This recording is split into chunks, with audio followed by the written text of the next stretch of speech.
महात्मा गांधी कन्या विद्यालय प्रवरानगर येथील उपशिक्षिका सौरकटे उज्ज्वला सुभाष आपले ऑनलाईन मार्गदर्शनामध्ये स्वागत करीत आहेत.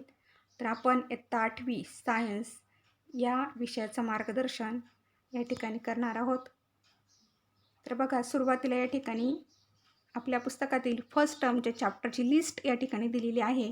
तर ही जी लिस्ट आहे तर ती तुम्हाला तुमच्या वहीमध्ये लिहून घ्यायची आहे. तर यातील पहिला जो चॅप्टर आपल्याला दिसतोय, living word and classification of microbes, तर हाच चॅप्टर आपण आज सुरू करणार आहोत. तर पाहूया chapter first, living word and classification of microbes. तर मुलींनो, आपल्याला माहिती आहे की आपल्या अवतीभोवती living things, non living things, micro organisms अशा अनेक पदार्थ आपल्या अवतीभोवती असतात. तर त्यातही खूप प्रकारचे ऑर्गॅनिझम्स आपल्या सराउंडिंगला असतात. तर नुसता प्लॅन्टचा जर विचार केला तर प्लॅन्टमध्ये कितीतरी व्हरायटी आहेत. तर उदाहरणार्थ जर असे खूप असले तर आपल्याला एखादं प्लॅन्ट त्यामधून शोधणं किंवा त्याची माहिती मिळवणं खूप अवघड जातं. उदाहरणार्थ की जर एखादा दुकानदार असेल, दुकानदाराकडं सोप्स आहे, साबण आहे वेगवेगळ्या प्रकारच्या, तर आपण फक्त कपडे धुण्याचे साबण घेऊ तर आपण विशिष्ट प्रकारचा साबण मागितला की तो लगेच काढून देतो. का? तर तो त्यांचं क्लासिफिकेशन करतो की रिन साबण वेगळ्या, आणखी काय असतील वेगवेगळ्या ब्रँडच्या घडी असतील, तर अशा वेगवेगळ्यासाठी तो वेगवेगळ्या कंपार्टमेंट करतो किंवा त्यांचं क्लासिफिकेशन करून ठेवतो. का? तर त्याला लगेच ती वस्तू लवकरात लवकर सापडावी. आणि म्हणून आपल्या आजूबाजूला इतके प्लॅन्ट्स आहे, इतके ॲनिमल्स आहे, आणि यांची पण माहिती आपल्याला लगेच काही वेळातच मिळाली पाहिजे, यासाठी आपण काय केलेलं आहे, त्यांचं क्लासिफिकेशन केलेलं आहे. मग हे जे क्लासिफिकेशन आहे तर ते लिव्हिंग ऑर्गॅनिझमचे, लिव्हिंग आणि नॉन लिव्हिंग हे दोन महत्त्वाचे प्रकार आपल्या सराउंडिंगमध्ये आढळतात. तर लिव्हिंग म्हणजे काय हे तुम्हाला चांगलं माहिती की लिव्हिंग थिंगचे कॅरेक्टरिस्टिक्स काय असतात. तर या ठिकाणी लिव्हिंग ऑर्गॅनिझमचं जे क्लासिफिकेशन केलं जातं त्याला म्हणायचं आहे biological classification which related to living, that is bio. Then he जी लिव्हिंग ऑर्गॅनिझम्स आहेत तर ते प्लॅन्ट्स, ॲनिमल्स आणि मायक्रो ऑर्गॅनिझम्स या 3 गटामध्ये डिवाईड होत असतात. तर या सगळ्यांचं जे क्लासिफिकेशन आहे, the process of dividing living organisms into groups and subgroups is called as biological classification. मग वेगवेगळ्या शास्त्रज्ञांनी हे क्लासिफिकेशन केलं. मग क्लासिफिकेशन तुमच्या पुस्तकामध्ये एक चौकट दिलेली आहे की कार्ल्स लिनियसनी केलं, हॅकेलनी केलं, त्यानंतर चॅटननी केलं, कोपलँडनी केलं, तर अशा अनेक शास्त्रज्ञांनी केलं. तर आपल्याला या ठिकाणी रॉबर्ट हार्डिंग व्हिटाकर यांनी 1969 मध्ये एक 5 किंगडम सिस्टीम क्रिएट केली. तर ती आपल्याला या ठिकाणी स्टडी करायची आहे. तर यांनी काय केलं की लिव्हिंग ऑर्गॅनिझम्स हे 5 ग्रुपमध्ये डिवाईड केले. याला म्हणतात 5 किंगडम सिस्टीम. तर त्यासाठी त्यांनी वेगवेगळे क्रायटेरिया वापरले. तर कुठले कुठले क्रायटेरिया वापरले बघा. तर व्हिटाकर यांनी जी क्लासिफिकेशनसाठी सिस्टीम वापरली तिला 5 किंगडम सिस्टीम असं म्हणतात. मग त्यांनी कुठले कुठले क्रायटेरिया वापरले, तर complexity of cell structure, complexity of organism. Complex म्हणजे काय? त्यांचं गुंतागुंतीचं स्ट्रक्चर, म्हणजे सेल स्ट्रक्चर कसं आहे, प्रोकॅरियोटिक आहे का युकॅरियोटिक आहे, त्यानंतर ते युनिसेल्युलर आहे का मल्टीसेल्युलर आहेत, नंतर मोड ऑफ न्यूट्रिशन, ते कोणत्या पद्धतीने न्यूट्रिशन करतात, म्हणजे ऑटोट्रॉफिक आहे की हेटेरोट्रॉफिक आहेत, त्यानंतर त्यांची लाईफस्टाईल, म्हणजे ते प्लॅन्ट्स आहेत की ॲनिमल्स आहेत की फंगाय आहेत, अशा पद्धतीनं. आता बघा, त्यांनी काय केलं की लिव्हिंग ऑर्गॅनिझम्स त्याचे 2 गट केले, प्रोकॅरियोट्स आणि युकॅरियोटिक सेल. तर हे तुम्ही मागच्या वर्षी शिकलेलं आहात, प्रोकॅरियोटिक म्हणजे काय आणि युकॅरियोटिक म्हणजे काय. तर त्यानंतर आहे युनिसेल्युलर आणि मल्टीसेल्युलर. तर प्रोकॅरियोटिक म्हणजे की ज्यांच्यामध्ये डिस्टिंक्ट न्यूक्लियस नसतं आणि इतर सेल ऑर्गेनिलसुद्धा आपल्याला दिसत नाहीत, तर त्यांना प्रोकॅरियोटिक म्हणायचे. आणि युकॅरियोटिकमध्ये न्यूक्लियस आणि इतर सगळे सेल ऑर्गेनिल्स आपल्याला दिसतात, त्याच्यामध्ये असतात, तर त्याला युकॅरियोट्स म्हणायचे. आता प्रोकॅरियोटिक युनिसेल्युलरमध्ये आणखी डिवाईड झाले. नंतर युनिसेल्युलरपासून किंगडम मोनेरा तयार झाला आहे. तर अशा प्रकारे प्रोकॅरियोटचं क्लासिफिकेशन इथं संपते. त्यानंतर युकॅरियोटिक्स जे आहेत तर ते युनिसेल्युलर आणि मल्टीसेल्युलर दोन्ही पण प्रकारचे आहेत.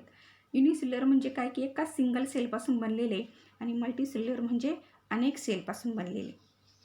तर युनिसेल्युलर एकाच ग्रुपमध्ये सबडिवाईड झाली, किंगडम प्रोटिस्टा. मात्र मल्टीसेल्युलर लिव्हिंग ऑर्गॅनिझम जे आहेत ते मात्र 3 याच्यामध्ये डिवाईड झालेत, किंगडम फंगाय, किंगडम प्लॅन्टी आणि किंगडम ॲनिमलिया. तर अशा प्रकारे यांचं डिव्हायडेशन अशा प्रकारे 5 किंगडम सिस्टीममध्ये झालेलं आहे. तर तुम्हाला हा चार्ट कंप्लीट करायला विचारला जातो परीक्षेमध्ये. आता आपल्याला प्रत्येक किंगडम जो आहे तर त्याचे कॅरेक्टरिस्टिक्स बघायचे आहेत. तर फर्स्टली पहिला आपण किंगडम घेऊयात, किंगडम मोनेरा. तर याच्या कॅरेक्टरिस्टिक्स आहेत की हे युनिसेल्युलर आहेत, म्हणजे एका सिंगल सेलपासून बनलेले आहेत. They may be autotrophic or heterotrophic. Autotrophic म्हणजे स्वतःचं अन्न स्वतःच तयार करतात. जर त्यांच्यामध्ये क्लोरोप्लास्ट असेल तर ते स्वतःचं अन्न स्वतः तयार करतील. ऑटो म्हणजे स्वयंपोषी, आणि हेटेरोट्रॉफिक म्हणजे दुसऱ्यावर अवलंबून असणारे. These are prokaryotic cells without distinct nucleus or cell organelles. जे प्रोकॅरियोटिक असतात त्यांच्यामध्ये न्यूक्लियस आणि इतर सेल ऑर्गेनिल्स नसतात. आता याचे एक्झाम्पल्स म्हणजे ऑल टाईप्स ऑफ बॅक्टेरिया. आता बॅक्टेरियांची जर उदाहरणं घेतली तर लॅक्टोबॅसिलस. तर लॅक्टोबॅसिलस हे दुधामध्ये असतात. दुधापासून दही तयार करण्याचं काम हे लॅक्टोबॅसिलस बॅक्टेरिया करत असतात. त्यानंतर blue green algae, salmonella typhi हा जो बॅक्टेरिया आहे तर तो टायफॉईडसाठी कारणीभूत असतो. आणि या ठिकाणी सुद्धा काही आणखी उदाहरणं दिलेली आहेत किंगडम मोनेरामधल्या बॅक्टेरियांची. नेक्स्ट ग्रुप आहे किंगडम 2 प्रोटिस्टा. यालाच प्रोटोझॉआ असं पण म्हटलं जातं. तर याच्या कॅरेक्टरिस्टिक्स आहेत, they are also unicellular, they are eukaryotic cells having distinct nucleus. हे प्रोकॅरियोटिक नाही आहे, हे युकॅरियोटिक आहे. युकॅरियोटिकमध्ये डिस्टिंक्ट न्यूक्लियस आणि इतर ऑर्गेनिल्स असतात. They have pseudopodia or hair like cilia or whip like flagella for locomotion. Locomotion म्हणजे हालचालीसाठी वेगवेगळे त्यांच्यामध्ये अवयव असतात. तर अमिबामध्ये सुडोपोडिया असतात. हे जे दिसतात आपल्याला असे बोटांसारखे भाग तर त्याला सुडोपोडिया म्हणतात. त्यानंतर या ठिकाणी आपल्याला केसांसारखा भाग दिसे युग्लिनामध्ये तर त्याला सिलिया म्हणतात, फ्लॅजेला म्हणतात. त्यानंतर पॅरामेशियममध्ये असे केसांसारखे भाग दिसतात हालचालीसाठी तर त्याला फ्लॅजेला म्हणतात. तर अशा प्रकारे लोकोमोशनसाठी वेगवेगळे ऑर्गन्स ह्या प्राण्यांमध्ये असतात. नंतर त्याचे एक्झाम्पल्स, तर याच्यामध्ये काही ऑटोट्रॉप्स असतात आणि काही हेटेरोट्रॉप्स असतात. तर ऑटोट्रॉपचा जर विचार केला तर युग्लिना व्होल्वॅक्स जे आहे तर ते स्वतःचं अन्न स्वतः तयार करतं म्हणून त्याला ऑटोट्रॉप म्हणतात. आणि हेटेरोट्रॉप्स म्हणजे अमिबा, पॅरामोशियम हे जे आहे तर ते इतरांच्या शरीरामध्ये राहतात आणि डिसीज तयार करतात म्हणून त्यांना हेटेरोट्रॉप्स असं म्हणतात, आणि हे खराब पाण्यामध्ये राहतात. तिसरे किंगडम फंगाय. तर आपण बऱ्याचदा बघतो पावसाळ्यामध्ये एक ओलसर ठिकाणी बुरशी तयार होते, तर ती बुरशी म्हणजे फंगाय. तर ही जी आहे तर ती काही डोळ्याने दिसते, काही डोळ्याने दिसत नाही. तर हे आहे युकॅरियोटिक हेटेरोट्रॉफिक ऑर्गॅनिझम्स. याच्यामध्ये क्लोरोप्लास्ट नसतं आणि ते डेड अँड डिकेइंग म्हणजे कुजलेल्या आणि मृत पदार्थांवरती वाढतं. त्यानंतर cell wall is made up of tough and complex sugar called as chitin. यांचं सेल वॉल हे कायटीनपासून बनलेलं असतं आपल्याला गाड्या जागेसाठी किंवा NMSमध्ये अशा प्रकारचे प्रश्न विचारले जाऊ शकतात. They are सॅप्रोफायटिक. सॅप्रोफायटिक म्हणजे काय? मृतोपजीवी. They feed on dead and decaying organic matter, म्हणून त्यांना काय म्हणायचं? Saprophytic. For example mucor, yeast, penicillium, mushrooms, aspergillus etcetera. आता या ठिकाणी फंगाईची फिगर आहे. जर तुम्हाला फंगाईची फिगर विचारली तर अशा पद्धतीनं फिगर काढायची. तर इथं बघा याचे हे छोटे छोटे हे जे आहे तर स्पोरेंजियम म्हणजे बिया त्यांच्यामध्ये असतात आणि त्या फुटतात. बघा आपण आधी सुरुवातीला बघतो बुरशी पांढरी असते, नंतर ती काळी होते म्हणजे ती मॅच्युअर होते आणि त्यांच्यापासून दुसरी बुरशी तयार होते. तर अशा प्रकारे हे सीड्स त्याच्यामधून बाहेर पडत असतात.